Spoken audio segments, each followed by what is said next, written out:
Hey everyone, long time no see. With revisions all finished, I bet your writing is looking awesome. And now you're ready to move on to the second to last step of the writing process, editing. Let's get into it. What do you remember about editing? Editing is correcting mistakes in writing, and it usually targets those smaller details like spelling and grammar. Just like in our first writing project, we'll use the CUPS checklist to guide us. As a reminder, CUPS stands for capitalization, understanding, punctuation, and spelling. Since you already have some practice with this, while I edit my book summary today, I'll give you some tips and things to look out for when you edit your book report. First, we've got C for capitalization. Since we're writing about a novel, the words that need to be capitalized most often are the names of characters and specific places. As we read our writing, we should keep an eye out for things that still need to be capitalized, as well as words we capitalize when they shouldn't be. And take a look at the first part of my book summary. Do you see anything that should be capitalized but isn't?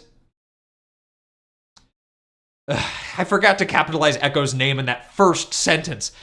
The mark we use to show that we need to capitalize something is 3 little lines that go under the letter like this. Why don't you try writing that in your notes too? As I skim through my writing, I'm paying attention to character names and places, looking for any mistakes. Here's another word that stands out. I capitalized the word city here. What's wrong with that? Since I'm not talking about the specific city of Lighthaven, this should not be capitalized. I can mark that it should be lowercase in my editing notes by putting a slash through the letter. Try crossing out that letter in your guided notes too. Great. Everything else looks to be correctly capitalized, so we'll move on to the U in CUPS, understanding. When we read through our writing to find mistakes in understanding, we need to look for places where our word choice may not be clear to readers. Some of the most common understanding errors show up with the verbs in our sentences. We need to make sure that our verb tenses stay the same throughout our writing and that our verbs always agree with our subjects. This is something we can look for by paying close attention to the verbs in our sentences. For example, you can see that I use present tense verbs throughout my summary, like Nova and Echo are twins. They work hard. The twins rush to stop. So all of the verbs in my writing should match the present tense.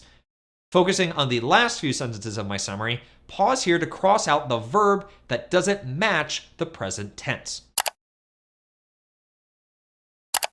Here I say that the city celebrated the twins, which is in the past tense. So I'll cross it off. How do you think I could change that verb to the present tense? I could say the city celebrates. So I'll use a caret to write in celebrates above the word. Give it a try in your guided notes.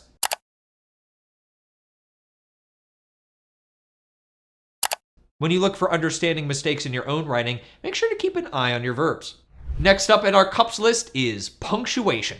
The first thing you should do in this step is make sure that each of your sentences ends with punctuation.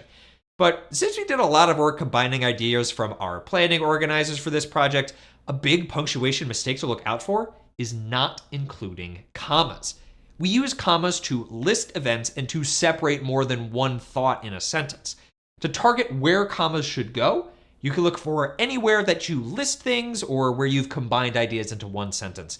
Let me do a quick skim here. Here I list out 3 events that happened. The twins rush to stop the shade, find his massive secret lair, and discover he's actually the mayor.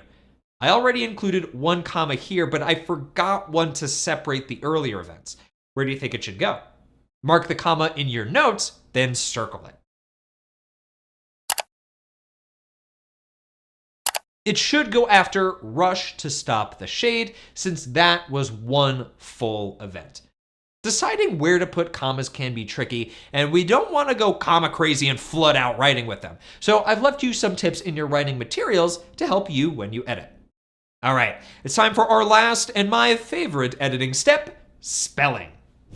One of the biggest ways we can make sure our readers understand our writing is to make sure that our spelling is correct. But spelling can be a little overwhelming to correct when you're not sure whether words are right or wrong. Here's one of the best ways to look for spelling mistakes. First, read every single sentence very carefully. When we look at our own writing, it's easy for our brains to just slide over problems. So make sure to look at each word in a sentence. If you have even the tiniest doubt that a word is spelled wrong, circle it. Then you could go back to look at a dictionary or ask someone for spelling help to make sure it's correct. Let me show you how it's done. When I read through my own work, here are all of the words I circled. Maybe the teleporter can help me out with this one. Hey, teleporter, can you please pull up the words villain, lair, and defeat, please? Oh, look at that. I spelled lair correctly, but I misspelled villain and defeat. So I'll write the correct spelling above those ones. There we go. Once you've edited your summary, you'll edit your spotlight scene the same way. So what happens after you finish editing? You'll decide how you want to publish your final draft. I'll be writing mine down and gluing it onto some construction paper so it looks nice on the library display, but I've left some other options for you to choose from in your lesson materials. You've done such a great job with this book report already, and you should be really proud of the hard work you've put in. I can't wait to dive into our next unit together. Until then, remember, words can take you anywhere. Where will they take you next? Have fun editing, and I'll see you next time. Hey.